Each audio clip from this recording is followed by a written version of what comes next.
The Chicago Blackhawks may be set to make a huge move before the NHL trade deadline comes early March. They have plenty of assets that can go, but one in specific I think teams will be looking for and will be going out of their way to get. The Blackhawks also have set a franchise record that is not exactly ideal for this team, tying it, and this is going to be even worse, I would say, by the time this video comes out. But we'll be going over all of that in this video. But before we get into all of this, we notice that 83% of you guys watching right now are not subscribed to the channel. So if you're looking for a spot to get all your Blackhawks news as it happens, make sure to hit the sub button, join us along the journey, and you'll get all the Blackhawks news as it happens. But very quickly, just before we get into all the content of this video, I do apologize for the lack of consistent news and uploads on here.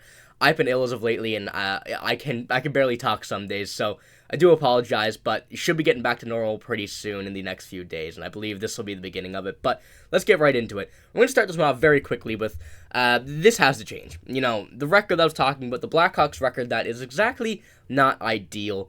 You know, the 3-0 loss to the Oilers yesterday, they've tied their franchise record loss with 19 consecutive road losses.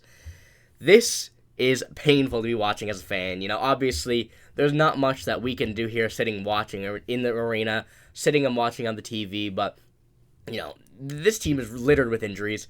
The best player on this team is out with a broken jaw. There's been a flip-flop of lines because of injuries of other players, and it's just been something that has been very tough to watch, something that's been very tough to take in, knowing that this team is in a tough spot, and there's not much that we can do, but things are looking up. You know, I'm trying to push some enthusiasm, trying to push some hope that things are getting better, players are becoming healthier. Obviously, this don't mean that it's a full season, a 19-game losing streak, just the road, so better to see the wins at home, let's just say that, but obviously, it does suck. We know it sucks, but it'll be worth it at the end. Win the draft pick, when the draft lottery comes into fruition, whether we get the first, the second, the third overall pick, it'll definitely be somewhere around there. I will say that for sure. You know, this team has been playing well. They just haven't been getting the results we want, which I think is the best case scenario for us watching. You know, we want to see the team do good. We want to see, you know, a high draft pick as well. And I think we're getting the best of both worlds here. We're seeing guys like Peter Mrazek, Jason Dickinson, a few other guys who are stepping up on this team in the absence of some injuries like Connor Bedard.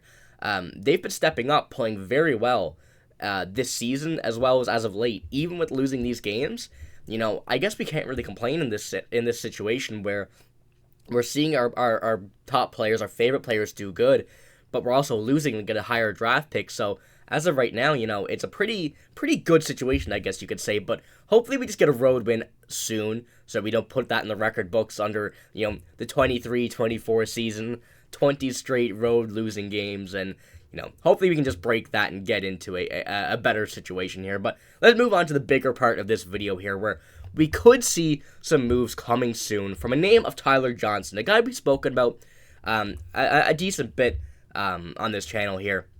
He is a UFA going into the end of the season, and he will likely get traded. I don't think he'll be one of the guys like Peter Mrazek, Jason Dickinson, and Nick Foligno to re-sign with this team. He still has a lot of his playing career left, and I think many teams will be looking for his playoff experience, his playoff, you know, culture that he's had with the Tampa Bay Lightning, where he has been very, very good. So I'm going to pull up his contract here, and obviously we know that he's on the final year of his deal. $5 million left, and the Blackhawks have a lot of cap space left to spend, whether they do retain 50% or not. It likely will have to be done for a playoff team, a current playoff team, to be able to get him, knowing that those teams will be very tight to the cap, trying to get as much as they can to build this roster and get to where they want to be in the Stanley Cup Finals. But Tyler Johnson, you can see from his career stats, you know, he's never been that guy that's going to go out and blow you out of the water with points, but even over the past 2 years with the Blackhawks, on the teams that they've had, which have been quite bad, he's been playing well. You know, 32 points last year in 56 games, and 13 this year, although with plenty of injuries in 34 games with the Blackhawks this year. But teams will be looking for him for his locker room presence, his on-ice presence, his knowledge of what the playoff difference is compared to a regular season game. And I think that we could use this to our advantage, you know, having the capabilities of retaining 50%, whether it's from Tyler Johnson or it's from another team looking to get rid of some cap, and, you know, we could definitely take advantage of that. But I think that we have a few possible suitors in my mind that would fit the bill for what we're looking for, and maybe some that, are out of the way, but I think could definitely work some new spots for some new players. I'm going to start this one off here with one I really, really like, and I think would add to this team very well, is Arthur Kaliyev. He's been on the LA Kings for a few years now. Hasn't really found that spot on this team yet. He only played 32 games this season, 11 points. I've seen some trade rumors about him. The Kings shopping him, looking for someone that will fit the bill better. I think that, Tyler Johnson would definitely be a smart decision. The Kings lately have been struggling. They haven't exactly gotten the success they've wanted to. They're still a very good team, don't get me wrong here. But I think Tyler Johnson, fitting this playoff team of the Kings, will very well fit the culture, fit the presence they need of having a guy who's won multiple Stanley Cups, and getting a guy in return like Arthur Kaliyev, someone who is out of the prospect term now. He's still very young. He's a solidified NHL player, and I think that's what Kyle Davidson might be looking towards. He said that he's not going to be doing very much. They have a plethora of picks and prospects, but, they don't want to have too many of those. I think someone like Arthur Kaliyev, someone around that age sense, who's been in the NHL for a while, struggling a bit, maybe looking for a new location to play, it will be exactly what they're looking for. Someone who can join this NHL roster, hopefully have a turnaround while this team is in a bit of a rebuild stage.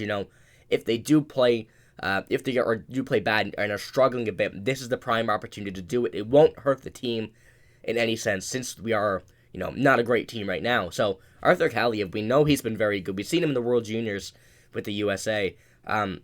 He looks like a promising prospect that could get a new spot in the Blackhawks. I think would be another very good addition if this trade were made. Obviously, I think some more strings would have to be pulled, all depending on what the Blackhawks want to do with their trade assets and what the LA Kings are looking for. But I do have another name, which I think this one would probably be more likely, although it may not be as good as Arthur Kaliyev's, Kappo Kakko. The former second overall pick in 2019. Now, he's been struggling a lot, except for last season, 40 points, 82 games, not too bad, but I think they want more out of their second overall pick, especially this year, very much struggling. 4 points, in 26 games played. I think that this one would be a very good opportunity for the Rangers to have Tyler Johnson, have a more playoff experience as much as they can get. Would definitely fit better than Kappo Kakko, who has been struggling a lot in his career. Tyler Johnson, fits the bill as a New York Ranger for me. I think that he can help this team along the way. Obviously, they're very talented already. He won't need to take one of those first or second line spots. He can stay where he is right now. Kind of with the Blackhawks playing on that second, third line. I think the Rangers would have him fit perfectly in the third or fourth. I think he's a perfect depth piece for them. And, if it does happen, I think Kappo Kakko would be a nice return, a good opportunity to change him around. We've seen what he could do over in Finland, and I think that, having this opportunity to see what he could have become, make it happen on the Blackhawks, is a good opportunity. Tyler Johnson likely will not be re-signing, so I think that we don't have too much leverage on him. I think that if we just got a pick for him, it'd probably be like a mid-round pick, a fourth or fifth, but maybe a player could be put in this deal, and I think would be very, very good for the Blackhawks. But let me know in the comments below what you think. I think those are just two players that came to mind for me. I think that there are many other opportunities the Blackhawks could do, many other players, but those two for me just, those were the two I was thinking about for a while, thinking that they're struggling right now, and what could turn them around is a new location. I think it would be a perfect idea. But yeah, like I said, let me know what you think. I'm very interested to see what a lot of people think about Tyler Johnson, what we're going to do with them. We know Davidson said that a lot of guys are going to be walking, but I think Tyler Johnson is one that is too good to let walk. I think he has too big of a package that can be in return. Too many people looking at him as a trade asset, so let me know. But that's all I got. Once again, I do apologize. I'm out of breath here. I'm struggling. It's tough to get the words out here, but thank you for bearing with me. I do appreciate it. But that's all I got. Thank you for watching. Hope you have a great day. See you later.